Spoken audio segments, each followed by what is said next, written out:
Well, you know, the intrigues and interest in Parliament is not just about the policies of the party. The issue is, irrespective of the fact that the level of income has gone so low, people still need to feed.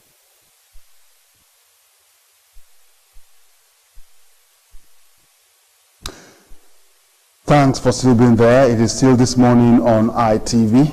That was Osasi Buzugbe with the news report on TMI. And now it's to take a look at weather. I beg your pardon, aviation. Every Monday morning we do aviation after the news segment. And here we're going to do the last episode of Takeoff in known adverse weather condition.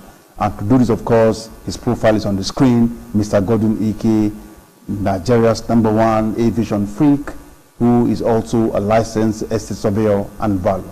A very good morning to you. Hi, good morning, Joe. Thank you very much. Yeah. And how was your weekend? Well, very beautiful. And yours? Wonderful as always. We're very grateful to God. All right, now let's do the last episode, of course, in Takeoff in known adverse weather condition, a complete story of the ADC airline. So what do we have in this last episode of the program? Just the concluding part of the episode to hear what conclusions that AIB, that's the Accident Investigation Bureau, made concerning that fatal flight. We will see all the observations made, and you would, practically speaking, take them home to NCAA, who should ensure at all times that airlines do the right things and that pilots, behave well and more professionally, and then conclude it there. And then next week we'll start an awesome brand new series that I'm going to title generally as Daredevil Pilots. Because what we've been showing is beginning to look as if, Nigerian pilots are worse than anybody else in the world. No, far from it. Nigerian pilots remain one of the best pilots in the world, I must tell you that. When we had our Nigeria Airways, one of the things that really makes my heart bleed when it concerns aviation. Because in those days of Nigeria Airways, Nigeria Airways pilots were said and admitted by others around the world to be the best in the world.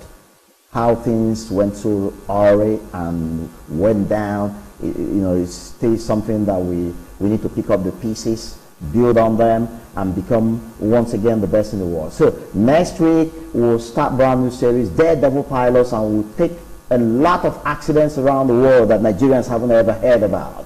A lot of Nigerians do not know that planes are crashing every day around the world.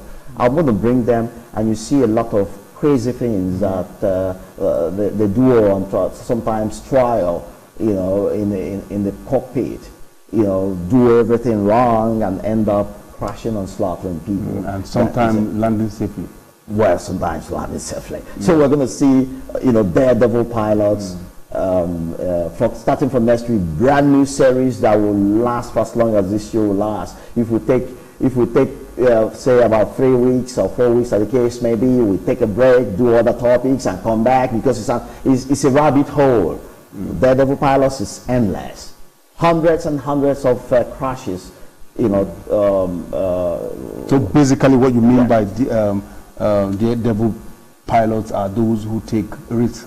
Despite the condition of the airline, of the airplane, despite the condition of the weather, irrespective of they just must fly. Yes, they do the wrong things, knowing fully well that they were taking risks. And in aviation, it's safety.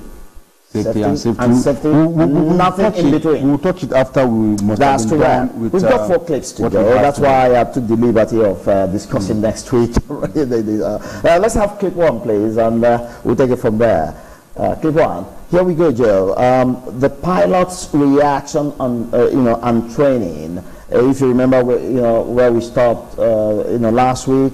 We're still dealing with the ADC Flight 53 air crash, part 3 and final part. Pilot's reaction on training. Investigations showed that the pilot's reaction, now we're dealing with the two pilots this time, was not in conformity with wind shear recovery procedure. Although the crew were said to have received simulator training at Sabina Flight Academy in Brussels, Belgium, they didn't seem to have been adequately prepared for the kind of situation they found themselves on that fateful day. Joe, are you getting the picture right now?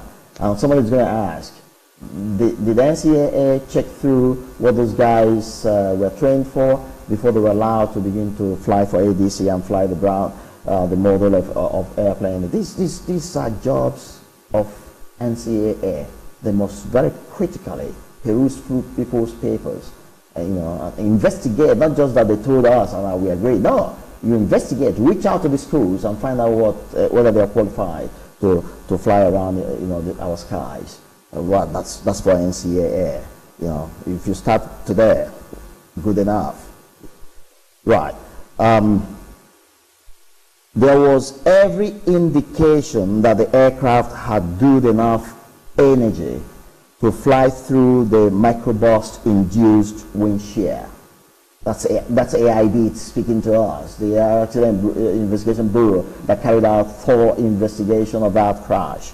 So that airplane had enough energy to have flown through had the pilots done the right thing. You remember when I said to you about the high angle of attack that stalled the airplane? Mm-hmm. If the pilots knew what they were doing, I mean, the first officer was heard screaming at his captain, who was apparently flying, and saying, "Pull up, pull up, pull up to where?" I mean, at that point, you need to keep your pitch down and keep your nose down, and then full power, and try and hope that you will tear through the microburst. And then the dangerous part of it actually is the downdraft region of microburst. Mm. The downdraft, where the pushing down, yes, and sinking you. The likelihood is, if you are confronted with tall buildings or tall trees and stuff like that, you still probably will crash into one of those. But if you're lucky to have a clear area, you can actually, with full power and reduced pitch, tear through it, and then begin to gain altitude and run away from the stall. But that's a chance that they couldn't take because of ignorance or refusing to practice what they learned. But perhaps that's the first time the pilot came in contact with that. You hear more in clip 2 about what really transpired and the level of training they received. So let's conclude clip 1 quickly and run to clip 2.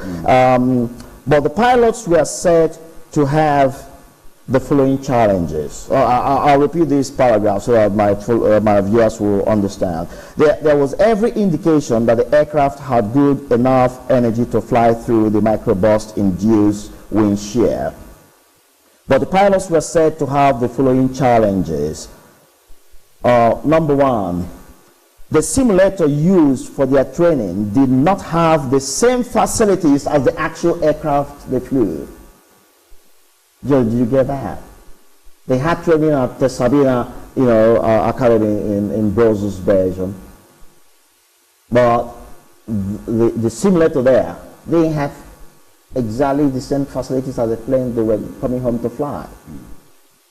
Why would anybody have approved for them to do the training there if they didn't have those? But anyway, but what you are saying here is of course very, very important. What they train with is not the same thing they are flying. No. So when they were not confronted with microburst-induced wind shear, they really didn't know what to do, because the captain was the one that had training in wind shear, how to tackle wind shear. His first officer, who also trained in the same academy, didn't have that bit of the training. You'll hear all those as we go through. So, but the captain who had the opportunity also had a problem. You see, there's something you call... One would just be wondering, how do pilots get engaged? Well, that's part of NCAA responsibility. How do airlines engage pilots?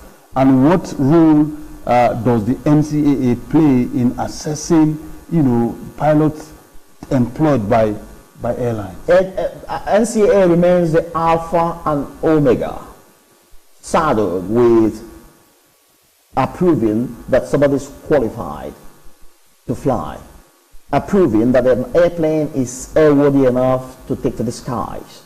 They remain the alpha and omega. If they were to do their job diligently and thoroughly, they would never allow any piece of nonsense, you know, slip through. But very often, it seems they do. And so we're saying, if they realize now that the knowledge is increasing, and by this program we are educating Nigerians on the issues, because I mean it used to be, aviation on the airplane used to be mysterious, and we are simply demystifying the airplane and demystifying aviation, and hoping that now that they know that we know, they will begin to do the right thing. That's the whole essence of this program, Joe. All right, so let's run to clip 2 very quickly, and then see more about the things that went wrong. The pilot's reaction and training continues. Number 2, the first officer's simulator training did not include wind shear recognition and recovery procedure training. So the first officer totally lacked knowledge of what wind shear was all about and how to engage it if he flew into one. And yet, because he has never experienced one. No. And was not even trained, you know, during his simulator training on how to deal with it. The captain who had the opportunity of being trained had a different facility from, and there's something that's called eye-hand coordination, Joe. You may have a 737 of a particular model that has one knob position in this position on the left. The same 737 of another, you know, model may have that same knob that is supposed to do a particular job for you on the right. You see how it works? Now, if you train with a simulator that is a 737 of a particular model that has that particular knob that you require to deal with something, or something on the panel that you require to deal with, you know, and it has it on the simulator, for instance, on the left. Your eye-hand coordination is that once you are challenged with something that needs that knob, your left hand goes to the left. But what you're looking for is on the right, on the model you're flying. You see how it works? Eye-hand coordination. Hand on the instrument. If you train with a particular model, and that's the model you're flying, and you're challenged, by instinct, you don't even think about it. Your hand goes to the right place and you deal with what you need to deal with.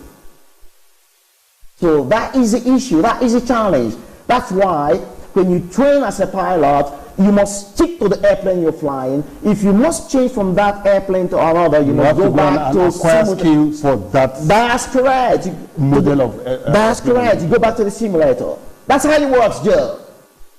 But over here, we seem to take them for granted until we slaughter people. Now, here we go.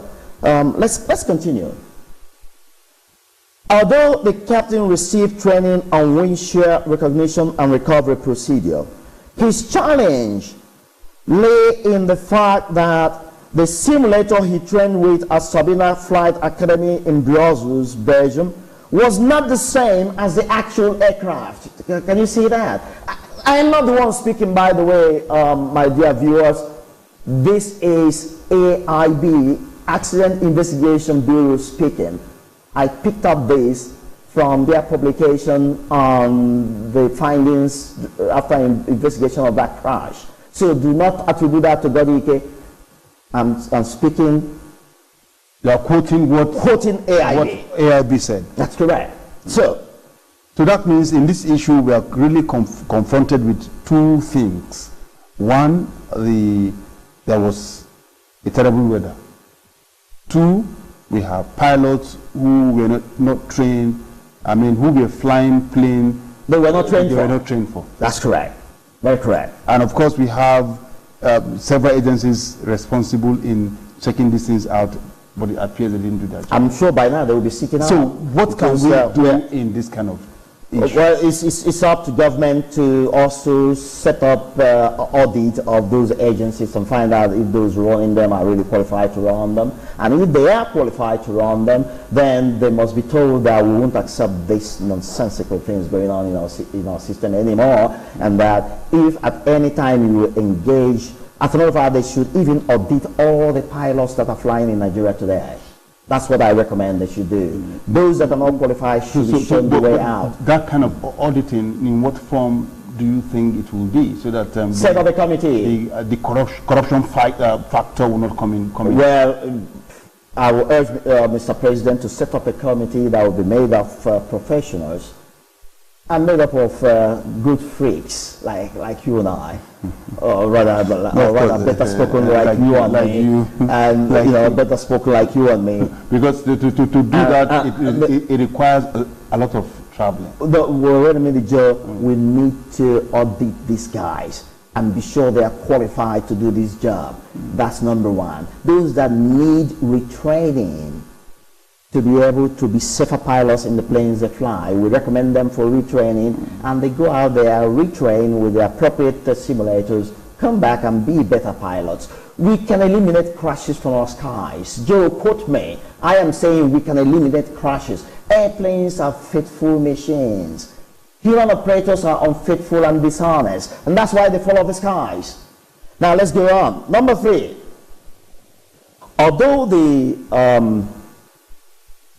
Although the captain received training on wind shear recognition and recovery procedure, his challenge lay in the fact that the simulator he trained with at Sabina Flight Academy in Brussels, Belgium, was not the same as the actual aircraft. Number 4, throughout the emergency period, the responses from the first officer was not in conformity. We should have been saying we're not in conformity with the wind shear recovery procedure. Not surprising, is it? Yeah, not surprising, because he didn't have training in that. Clip 3 quickly. We dealt with that in number 3. Sorry? We dealt with that one. Okay, clip 3. We have. Do we have to? We're out of time now. Yeah, the conclusion of the Accident Investigation Bureau, AIB.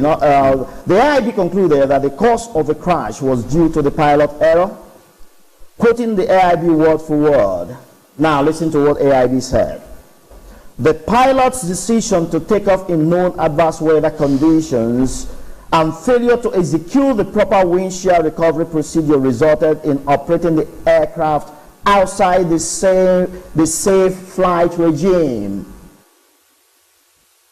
causing the aircraft to stall very close to the ground, from which recovery was not possible. I repeat that. Quotation from AIB. They say, the pilot's decision to take off in known adverse weather conditions and failure to execute the proper wind shear recovery procedure resulted in operating the aircraft outside the safe flight regime, causing the aircraft to stall very close to the ground, from which recovery was not possible. AIB also observed that the use of inappropriate simulator equipment for wind shear recovery procedure training was a culprit. It's not me speaking, this is AIB. Clip 4, please. The last one? Yes, that's our last clip for the day. The conclusion of the accident investigation, AIB continues. AIB further observed that lack of company standard operating procedures for flight operations in adverse weather conditions contributed to the crash. Contributory also to the crash was the fact that the coordination of responsibilities and duties between the pilot flying and pilot not flying during their encounter with adverse weather was inconsistent with standard operating procedures, resulting in the inadequate control of the aircraft. Joe, why would they be consistent when they were not trained for that issue, and when they were not trained for the airplane they were flying? Yeah, but the point that you have raised here, which of course I know that it requires some bit of explanation, is the standard, company standard procedures. That's correct. It's part of the auditing. Is it same with other airlines, or each airline has its own standard operating procedure? Yeah, you see, it depends on the fleet of the airline. If, for instance, you are dealing with a fleet of Boeing airplanes, then you have a standard procedure that is in conformity with the attitude of Boeing airplanes. So, and it depends on the model of the airplane, but whatever it is, you have set of pilots that are trained model by model on they do the things and do them right. So, if you acquire airplanes and you have a couple of them, then you develop standard operating procedures for each group of pilots, and they must know it and be trained for it and always be ready. That will make the skies safer. They know these things. It's not as if they don't know. It's just that they're operating in a system that they find lax and condoning some of these. Okay, let's conclude. No, more survivors. That's AIB still speaking, Joe. Clip 4. More survivors would have been recorded had the radar. That's another issue that we don't know why it happened. The radar at the airport at the time that crash took place was switched off, leading to the location of the airplane not immediately known. Because if the radar had been on, the tracking would have been there, and very easy. Where the airplane was lost would have been mapped immediately and the coordinates of the place known, and just give any helicopter pilot the coordinates of the surrounding area that the plane crashed. In 5 minutes, a helicopter will be scrambled into the air and then head to the using the coordinates, get a bearing, and go straight to the point and hover around the area, and you'll find the crash site immediately. But they didn't have any information, so nobody knew where the plane was. Now, I conclude that very quickly, and so we can get out of this studio. More survivors would have been recorded how the radar at the ABUJA airport being turned on. The absence of the radar caused confusion and difficulty in locating the crashed aircraft early enough to save more lives. That's AIB, Joe, it's not me.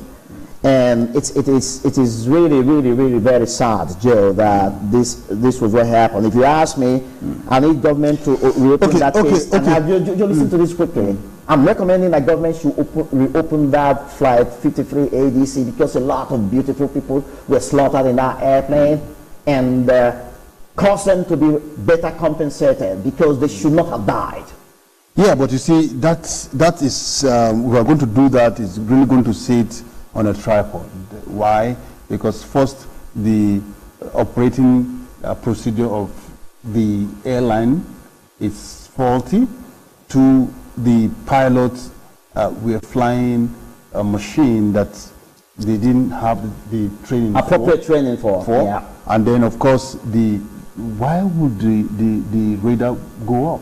That's somebody needs to answer those questions. You get me? That's correct. So I think the last one is really the one that government should even dwell. Crash can happen despite some precautionary measures taken by pilots, but you see, when you have the authority fully in charge, the fatality will be reduced.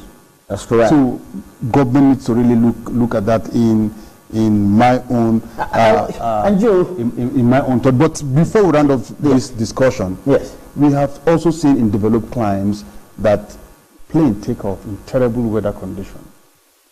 Could be raining, there could be snow, could be ice, and they say take off and land. How do they do it? Yeah, Joe, there is a red line, always a red line, especially in the weather situation that will determine whether airplanes will take off and land.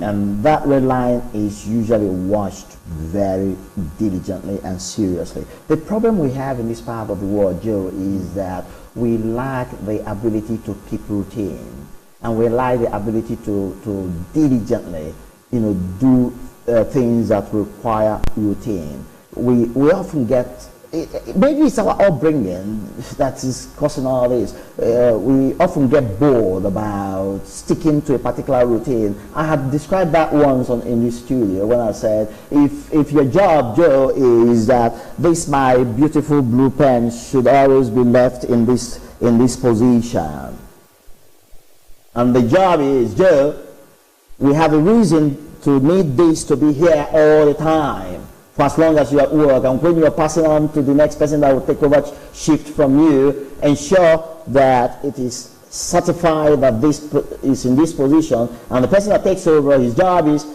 ensure that this stays in this way. The average Nigerian upbringing, the guy, watches this pen for 1 week, he doesn't shift from here. He says, oh boy, they didn't know the shifts, and they just say, make I just stay there, they look up.